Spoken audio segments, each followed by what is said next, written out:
I stood there in the kitchen clutching my coffee mug so tightly I thought it might crack right in my hands. Across from me sat my daughter, still glowing in her white dress, her cheeks rosy from the wedding just 2 days ago. Her new husband, Jake Callahan, sat next to her, his arm thrown casually over the back of her chair, grinning with that too-perfect smile. That's when he slid an envelope across the table toward me. I didn't reach for it. I didn't even blink. Jake leaned forward and said, "This is just something we thought might simplify things in the long run." That same slick smile was still plastered on his face. Legal matters, asset coordination, future planning. Emily, my daughter, looked at me with wide, eager eyes, nodding like a little girl desperate for approval. "It's just a formality, Mom," she chimed in. "Jake's amazing with money. We're setting up a trust, for when we start a family. You get it, right?" I felt my stomach twist.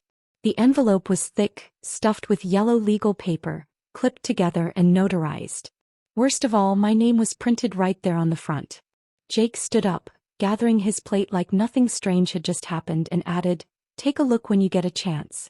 We're off on our honeymoon tomorrow, but this'll save time later." I didn't say anything. I waited until they were gone before I opened it. When I finally did, my hands trembled. Inside was a financial document written as if I had already agreed to funnel part of my assets into some new family trust, with Jake conveniently set as the manager. He had no idea what he was digging for. No one did. Not even Emily. After my husband passed away, I inherited $7 million. I never told a soul. Not my daughter, not the attorneys, not even the bank. Not until I opened a private holding account under a name Emily had never heard of. Thank God I'd kept it quiet. Now I knew exactly what Jake was after. And the worst part? He had no clue I'd seen men like him before. Users, charming manipulators in expensive suits. Before I go any further, if you're watching this, hit the like button and subscribe.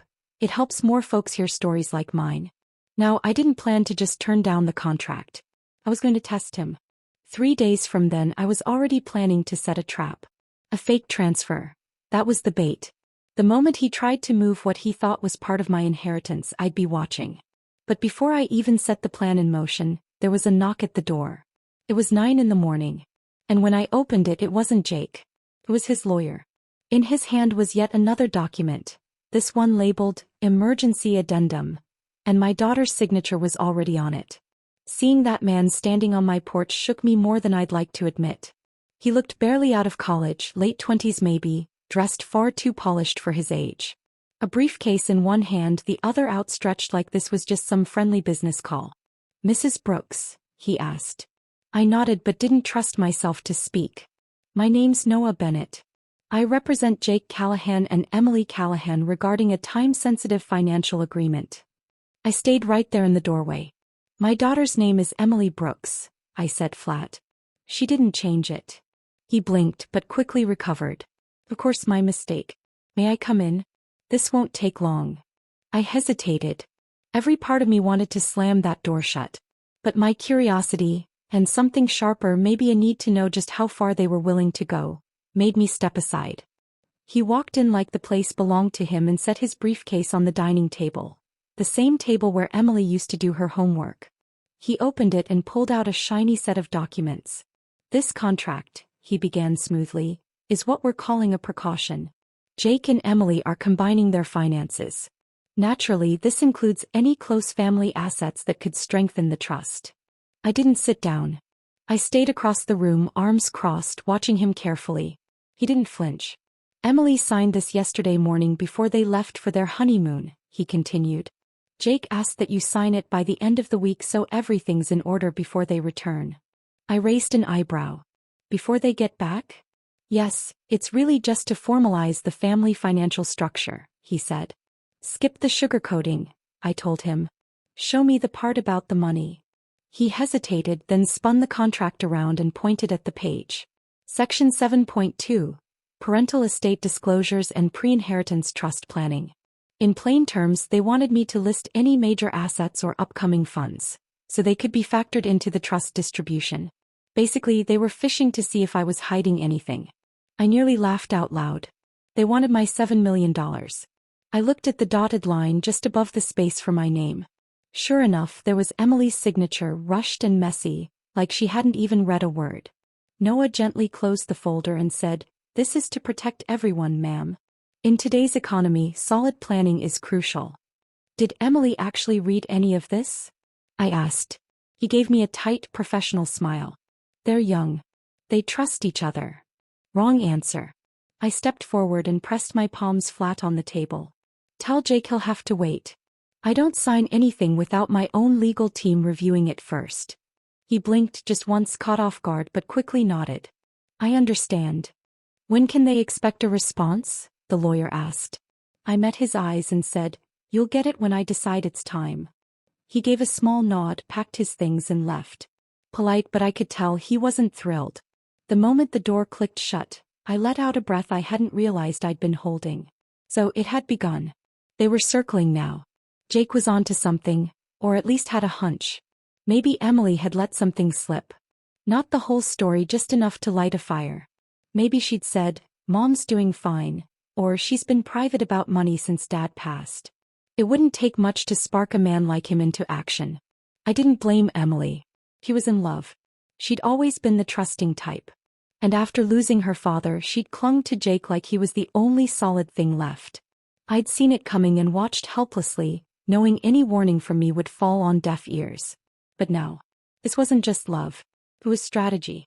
A move on the board. And I wasn't going to be anybody's pawn. That afternoon I called my attorney, Frank Mitchell. "Something's off," I told him. "They're pushing paperwork too soon. My daughter just got married and now there's all this talk of pre-inheritance agreements." Frank listened quietly, then asked, "Want me to review the contract?" "No," I said. "I want you to draft a decoy." He went silent. "A decoy? I need a document that looks official, something that says I only inherited $240,000 from my husband. Create a fake paper trail. Make it look real but not impressive. I want them to believe the money's already been spent." "You want it traceable?" "Just enough," I said. "Just enough for someone like Jake to find it. Make it easy to stumble on, not obvious. And the real money stays locked away in the blind trust? They'll never touch it." Frank sighed slowly. "You've always been a step ahead, Nancy." "I had to be," I said. "You remember what happened after the funeral? How my husband's brother tried to snake the estate?" He chuckled, grim. "Yeah. Hard to forget." By the end of the week, Frank sent me everything. I left the fake files out on my desk like I didn't care, just in case someone was watching. Then I waited. Nothing on day 1. Day 2, still quiet. But day 3 I got a notification. Not from Jake. Not even from Emily. From the bank. There had been an attempt to access one of my old joint accounts. One that hadn't been touched in years. There wasn't much in it, just under $5,000. But whoever tried to log in used my maiden name. Only 2 people ever knew that name was tied to that account. My late husband and Emily. So either she'd said something or Jake had figured it out. Either way, now I knew for sure, they were digging. That night I sat alone in my study. In one hand I held the fake inheritance summary. In the other, Jake's original contract. I had my answer. I wasn't going to wait anymore. I wasn't going to test him again. It was time to confront, but not with anger. No, I had something better. Gratitude. The next morning I called Emily. "Sweetheart," I said, sounding warm. "When are you two back from the honeymoon?" He sounded surprised. "Tomorrow." "Why?" "Oh, just wondering," I said with a little smile she couldn't see. "Tell Jake I've got the papers ready. I'd love to go over everything with both of you. Over lunch. My treat." "That's great, Mom. He'll be so glad." I told him you'd understand. I ended the call and stared out the window. They thought they were about to win. But what they didn't know was they were walking straight into a very different kind of meeting. The menu? A full course of truth. Because by the time they sat down, I'd already scheduled a notary, set up a hidden camera, and asked Frank to show up and play the waiter. Let them come with their smiles, their charm. I'd bring the silence and $7 million in proof. And when the real document hit the table, the one that laid everything out, there'd be no denying who owned what and who tried to steal it. But just before I set everything in motion, I got one more message. It was from Emily. Just 2 lines. "Mom, we need to talk first. Please don't be mad. Jake says you threatened him." My heart dropped. Jake had flipped the narrative faster than I expected. Now Emily was unsure. Now I was the problem. He was painting me as the threat, and I hadn't even done anything yet. I stared at her message, rereading it 3 times. Jake says you threatened him. We need to talk. Please don't be mad. I sat frozen, phone glowing in my hand like it was daring me to respond. But I didn't. Not yet. Because this wasn't a slip-up. This was a tactic. Jake knew I was onto him. He sensed the trap. So, like all manipulators, he struck first. He made me look like the villain before I even moved a piece. By the time they walked into that room, I wouldn't look like the careful mother who protected her family's legacy. I'd look like a bitter, paranoid widow trying to control her daughter's life. He was trying to cut off my credibility before I could even speak. So now I had to be smarter. No anger. No confrontation. Just silence. I picked up the phone and called Frank again. The second he answered, I said, "They're twisting the story." He didn't sound surprised. "I figured they might," he said calmly. "Are you still planning to go through with the lunch?" I nodded even though he couldn't see me. "Yes. But we're not showing up like lawyers." He understood immediately. "So you want me there but not as a legal presence. More like quiet backup?" "Exactly," I said. "No briefcase. Just sit, watch, and record everything." "I'll bring a receipt pad and a ballpoint pen," he joked dryly. The next day came faster than I expected. I booked a quiet table at that garden cafe Emily used to adore when she was a little girl. It was the kind of place with rose bushes, koi ponds, and waiters who gave you space. Peaceful, polished, and pricey, just refined enough to make everyone feel a bit more important than they really were. They arrived right on time. Jake wore a soft blue suit, like he was headed to pitch something on live TV. Emily had on a simple cream blouse, her arm looped through his like she needed support.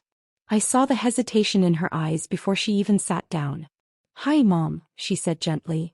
I stood, kissed her cheek, and greeted Jake with the kind of warm smile I'd perfected through years of charity events I never wanted to be at. "You look beautiful, Emily." She smiled faintly, the tension loosening just a little, until she noticed Frank. "Oh, who's this?" she asked. "This is my friend Frank," I said smoothly. "He's just joining for lunch. Works in insurance." Frank nodded with a polite smile. "Pleasure to meet you both. Looks like a good day, the chef's making duck confit." Jake didn't flinch. He shook Frank's hand, sat down, and leaned back like he owned the moment again. We ordered. Emily got salad, Jake ordered steak, I went with soup. Small talk carried us through the first few bites. Honeymoon stories, flight delays, weather, wedding photos. Jake told some exaggerated tale about lost luggage and a hotel manager offering his personal yacht. I nodded, smiled, let it all play out. Then Jake leaned in, set down his fork, and put on his best sincere expression. "Nancy," he said, "I just want to clear the air. I never meant to push. I thought we could build something smart as a family." He paused, letting the words land. "When Emily told me about your husband passing, and how you've been handling the estate by yourself, I felt protective." I raised an eyebrow. "Protective of me? Of Emily? Or of her future? And my money?" He smiled carefully. "Of all of it. Your well-being included." I nodded slowly, letting the words settle. Emily glanced between us, clearly unsure. That's when Jake reached into his coat and pulled out the same folder I'd already seen once before. "I brought this again just in case you had time to reconsider." He placed it on the table like it was a present. I took it, flipped through a few pages. Then I reached into my purse and pulled out my own document, the fake one Frank had crafted. I set it on top of his, nice and neat. "This is my inheritance disclosure," I said evenly. "After settling debts and legal costs, I was left with $240,000. That's all." Jake looked at it. He didn't pick it up, but I saw the calculation flicker behind his eyes. That amount was too small to anchor a trust. Too little to be worth manipulating me. Too risky to keep pushing after already involving a lawyer, and forging Emily's rushed signature on that addendum. He smiled again, but it was thinner now, strained. Emily leaned forward. "Wait, that's all that's left?" I looked her in the eye. "Your father had more debt than I let on. I didn't want to burden you after he passed." Her face fell. "But you seemed okay." "I managed," I said softly. "I sold the lake house. Cut back. I just didn't want you worrying." She swallowed and looked down. "Oh." Jake took a long sip of his drink. That smile of his was still there, but just barely. Frank sat quietly, fingers resting on his pen. The tension around us was building like a summer storm. I leaned back, added one more line. After lunch I'll be closing that account and rolling it into a small annuity. Modest but enough for retirement. Just a little peace of mind. Jake blinked, then let out a short laugh and stood up. Restroom, he said. Too much espresso. And off he went, folder still sitting right there on the table. The second he disappeared, Emily leaned in close. Mom, did you really threaten him? I met her eyes. No. I told him I wouldn't sign anything without having it reviewed by a lawyer. That must have shaken him. She looked away. He said, you called him a liar. I didn't answer. Not out loud anyway. Because in my head I had. She wasn't ready to hear the full truth yet. Jake came back a few minutes later, calm again. Too calm. He sat down, folded the folder neatly and tucked it away. You know what? He said, sounding light. You're right, Nancy. I rushed things. We're a new family. Let's take it slow. Build trust the way it should be built. I gave a tight-lipped smile. That sounds nice. Lunch wrapped up with polite smiles and forced hugs. But as I watched them walk away, something in my gut told me this wasn't over. Jake wasn't the type to walk away empty-handed. And I hadn't one. Not yet. 2 nights later the phone rang, yanking me out of sleep. It was my banker. There's been a withdrawal attempt for $240,000, she said. It was flagged. Someone tried to move the funds using your old digital profile from an unknown device. I sat straight up. What device? I asked. She hesitated. It came from Emily's tablet. Same hotel Wi-Fi you mentioned they stayed in after the wedding. I didn't need to ask who it was. Jake had seen the decoy inheritance document, and he believed it. He thought he could grab it all in one go. The only issue? That account was empty. It was a trap. But what chilled me more was realizing he had access to Emily's device. That meant she trusted him with everything. Passwords, logins. Maybe without realizing just how dangerous that was. I ended the call and dialed Emily. No answer. I tried again. Still nothing. Then a text buzzed in. Hey Mom. We're resting. Can we talk tomorrow? Resting. Right. Sleep didn't come to me that night. I wasn't dealing with some greedy fool anymore. I was dealing with a thief. And worse, he was sleeping next to my daughter. I walked through the house like a ghost, checking locks, peeking through curtains, like I expected Jake to suddenly appear with that smug smile and another smooth line. But he wouldn't come knocking now, he was already inside our lives. Inside Emily's heart. And she had no clue. By 6 in the morning I was curled up in my armchair with a blanket, staring at the black TV screen. I never turned it on. The silence helped me think. Helped me plan. When the sun finally started climbing the trees I got up, made coffee and called Frank. He picked up on the first ring. He tried to move the fake money, I said quietly.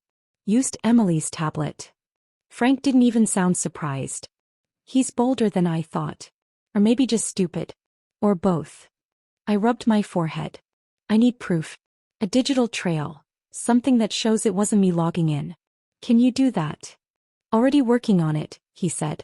We'll get the IP address, device ID, timestamp. Everything. But Nancy, we might be running out of time.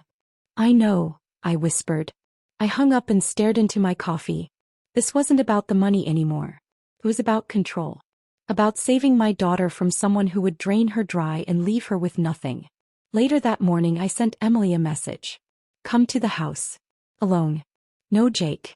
Just us. She replied almost instantly. Why? What's going on? I made your favorite lemon cake, I texted back. After a pause she agreed. By 2 o'clock I heard her car pull up. I peeked through the blinds, she was alone. Good. She stepped into the house slowly, like she expected a confrontation or a hidden camera crew. I greeted her with a hug. She didn't return it right away. We sat at the kitchen table, the same one where I used to braid her hair before school. I need to talk to you, I said, sliding a slice of cake in front of her. She looked down at it. Really talk? Yes, I nodded. I didn't sugarcoat anything. I know Jake tried to access one of my accounts. He used your tablet. It triggered a fraud alert. Her face drained of color. No. He wouldn't. He did, I said. I planted a fake inheritance document to see what he'd do. He went for it. Her eyes welled up with tears. You set him up? I protected you, I said, leaning forward. I didn't want to believe it either. But I needed to know who he really was. She pushed back from the table and stood up, visibly shaken. This is crazy. You're spying on us.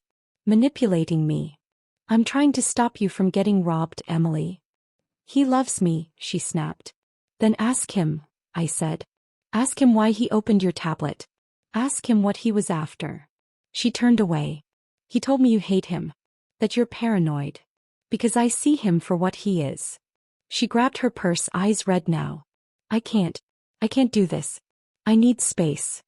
Emily, please. But she was already out the door.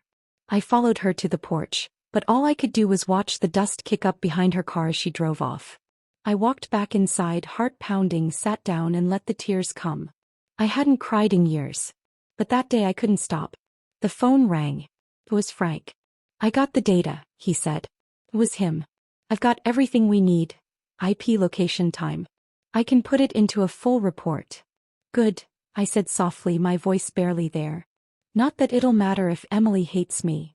She won't, Frank said gently. She left. There was a pause on the line. Then he said, Nancy, what if we take it further? I sniffled. Further? What do you mean? We expose him. Publicly. You still have the wedding footage, right? Reception speeches. Yes. Let me review it. Maybe he slipped up. Maybe he bragged. Frank, Listen, the guy's arrogant. He talks too much. If he hinted about money in front of people, we'll make that count. I paused. Then nodded. Hey. I'll send everything. That night, I watched every bit of footage I could find. Not just the official video but Instagram clips, live streams, shaky phone videos. Emily had shared some of them with me. And that's when I saw it. Jake, standing with a drink in hand, surrounded by a crowd of his buddies. The camera was a little far, but the audio was clear enough. He was laughing in the clip, smug, full of himself. One of his friends asked, So what's next, man? You married rich. Jake raised his drink and said loud and proud, Not yet. But give me a month. You'll see. The group laughed like he'd just won something. He looked so sure of himself. I paused the video, my heart racing. That was it. His arrogance, caught on camera. I sent it to Frank right away. He messaged back instantly. Got it. This is gold. Let me prep something. The next morning I had a new plan. I tried calling Emily again. No answer. Tried later, still nothing. Then a text came through. Jake and I need time. Please respect our space. That was all. No, Mom. No warmth. Just space. But I didn't have time to wait anymore. So I drove to their apartment. A sleek condo building with gates and rooftop views. I buzzed their unit. Jake answered. Nancy, he said flat. I need to speak with Emily. She's sleeping. It's 10 a.m. She's tired. I'll wait. Pause. She doesn't want to see you. You can't keep her from me. I'm not, he said. She just doesn't want drama. I didn't argue. Just sighed through my nose and turned to leave. But before I walked away, I slipped a USB drive into their mailbox. The one with the wedding video clip. Let him try to spin his way out of that. 2 days later, Emily showed up at my front door. Alone. Her face was swollen from crying. Hands shaking. She stepped inside without saying a word and sat at the kitchen table. I watched the video, she whispered. I sat beside her. She didn't look up. I asked him about it, she said. He claimed it was just a dumb joke guys make. She paused. But I checked his browser history. He was looking up how to access trust funds. How to get around account verification. I reached over and took her hand. She let me. I'm so sorry, she sobbed. And I cried too. For the first time in years I let myself break. Just as we sat there together, her phone buzzed. She wiped her eyes, looked at the screen, then met my gaze. It's Jake, she said, voice gone cold. He says he's lawyered up. I straightened. What? He says if I leave him he'll sue me. Says there's a prenup. That he'll claim I used his money for the wedding. But you didn't. No. But my name is on everything. I leaned back, feeling the weight settle in. So this was his next move. If he couldn't get my money, he'd take hers. He'd drag her through legal hell just to punish her. I looked at her, my daughter. pale, shaking, barely recognizable from the joyful bride she'd been just weeks ago. The light in her eyes was gone. And it broke me all over again. Jake had done what men like him always do. Played the loving partner. Gained control. And now that the game was up, he was ready to burn everything down behind him. Not while I was breathing. I picked up her phone and read Jake's message myself. Don't even think about pulling anything. You signed the agreement. I'll take this to court and win. Below that, screenshots. Documents she barely remembered signing. Joint transfers. A receipt for her wedding ring bought from their shared account. He's been planning this from the start, I said under my breath. Emily nodded, crying silently. I feel so stupid, she whispered. You're not stupid, I told her. You were in love. He wasn't. Called Frank. He answered immediately. She's here, I said. And Jake's threatening legal action. Good, Frank replied calmly. Then it's time to play our card. He'd been waiting. Frank already had everything ready. A full report with IP addresses, timestamps, device IDs, the wedding video, the audio, all of it packaged and clean. If it ever hit court, Jake would be done. Should I send it to his lawyer? Frank asked. Not yet, I said. Then what? I want to meet him. In person. With Emily there. Frank paused. You sure? I need him to look me in the eye and realize it's over. He agreed. We scheduled the meeting for the next afternoon. I chose a public space, a law office downtown, glass walls, cameras everywhere. Frank would be there, quiet in the corner. I told Emily she didn't have to come, but she insisted. I want to see his face when he realizes I'm done. We arrived early. Jake showed up 10 minutes late, wearing a black turtleneck and sunglasses like he was some kind of celebrity. He grinned when he walked in, but it faded quickly. Frank handed him a folder. This is a courtesy copy of our findings, he said. Jake flipped through a few pages. I watched his face change. His jaw clenched. His lips parted, his posture stiffened. There's no crime here, he muttered. You can't prove anything. You're right, Frank said. No crime, yet. But enough to launch several investigations. Identity misuse. Financial manipulation. Coercion of contracts. Jake scoffed. That's a reach. I leaned in. Your voice is on tape, I said calmly. You said, give me a month, you'll see. You tried to pull money from her account behind her back. Jake turned to Emily, his eyes narrow. You told them. She didn't flinch. No, she said. You did. He slammed the folder shut. What do you want? I stared him down. You're going to disappear. He blinked. What? You're going to walk away. Sign an annulment. Remove yourself from every joint account. Every property. No court. No mess. He laughed bitterly. Or what? Frank pulled out another folder. Or this gets published. Local papers already on standby, Frank said. One email, I added. And it's done. Jake looked at each of us, realizing he was outnumbered and outmaneuvered. You think you can push me out? He snapped. No, I said. You pushed yourself out. We're just formalizing it. He stared at Emily like he still expected her to crumble. He didn't. She slid a pen across the table. He picked it up. And he signed every single page. When it was over, he stood, fixed his sunglasses, and walked out without another word. Just like that, he was gone. The second the door closed, Emily broke down. I wrapped my arms around her, rocking gently like I had when she was a child. It's over, I whispered. You're safe now. But she pulled back, tears still in her eyes. No, Mom, she said. It's not over. Not until I fix what I broke with you. You didn't break anything, I told her. Yes, I did. I didn't listen. I let him twist things. I smiled softly. You believed in love. That's not a mistake. That's human. We left the office together.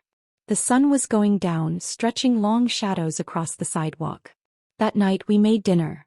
Nothing fancy, just pasta and garlic bread. But the house felt full again. Safe. Over the table she asked quietly, is it true, about the money? I hesitated, then nodded. Yes. I did inherit 7 million. Her eyes widened slightly. Why didn't you tell me? Because I wanted to protect you. From him. From what money does to people. She reached across the table and squeezed my hand. "No more secrets," she said. "None," I promised. And we ate together, not as a broken family, not as a mother rescuing her daughter, but as two women who had survived the storm side by side.